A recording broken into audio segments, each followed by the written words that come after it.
Hello, and thank you for joining me today as I review the owner-occupied feasibility workbook for Federal Home Loan Bank Topeka's Affordable Housing Program, otherwise known as AHP.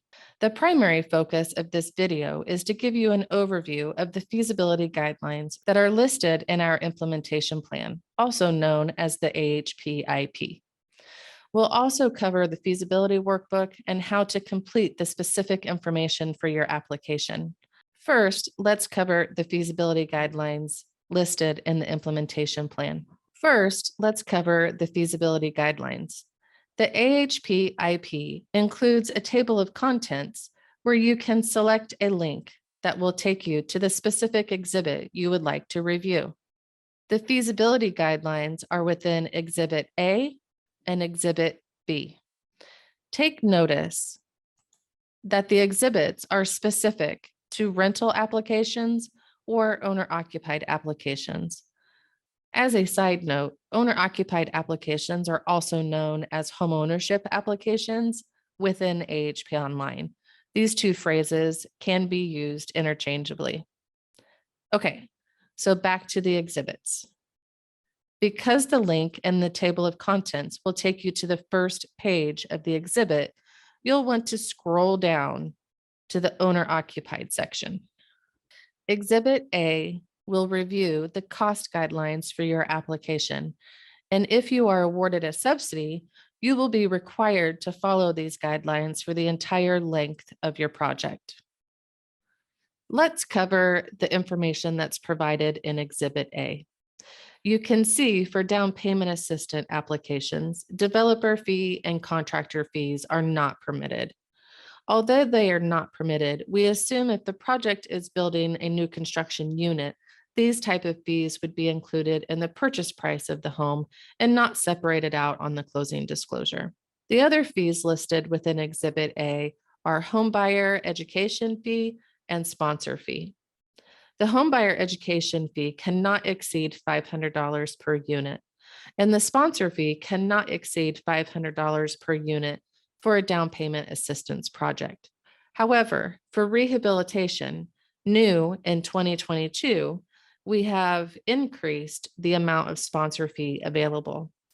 You can either request $1,000 or 10% of the rehabilitation cost, whichever is greater. If you continue to scroll within the AHP IP, you will see Exhibit B. This exhibit covers eligibility and other feasibility guidelines.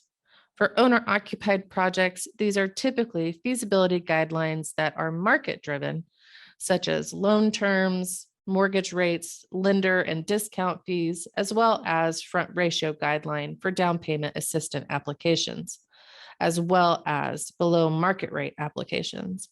If awarded, these guidelines may change with each disbursement request. There is a mandatory disbursement training after awards are announced where this will be covered in detail.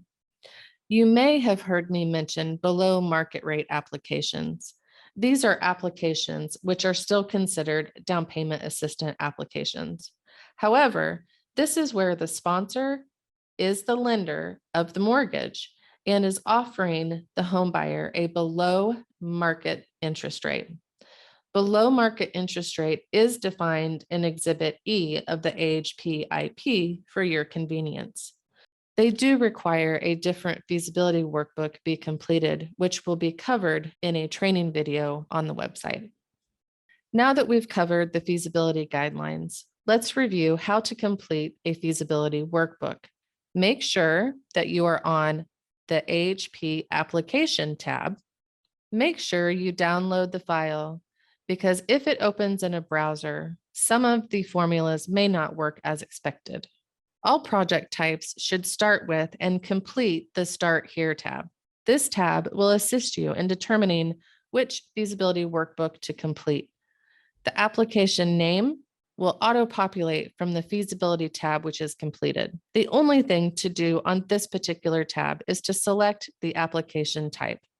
Are you submitting a straightforward down payment assistance application? Maybe a rehabilitation of homes owned by the occupants, Or are you a sponsor who is the mortgage lender and is offering a below market interest rate? After selecting below MR on the Start Here tab, you can now navigate to the Below MR tab at the bottom of your screen. After you enter the name of your project and the date you are completing the workbook, you'll see there are boxes where you will need to enter the different targeting groups you will commit to in your application.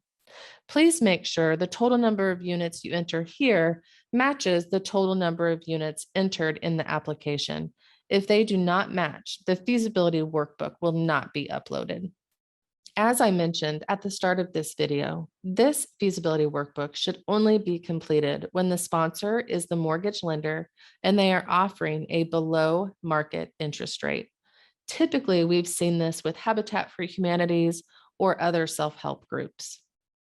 As you can see on the screen, there is only one column of information to enter. This is based on one unit, and the total column will calculate for you. Typically, these applications will build new construction homes that have the same type of costs involved and the same type of sources. So please know that we understand not every scenario in your project will have the same information. This is only an example of what might be completed. So let's start with section A. This is where you'll want to enter the mortgage information, such as mortgage amount, terms, interest rate, etc. When those items are entered, the net present value of the mortgage will be calculated. Regulation requires us to determine the value of the mortgage now and include that in the sources of funds. We also understand that applications like this will typically have donated items such as land, labor, or materials. This is shown in section B. Ultimately, this information will also be entered as a cost, so technically it is considered a wash. However, we do need to have this information to understand the big picture of the transaction.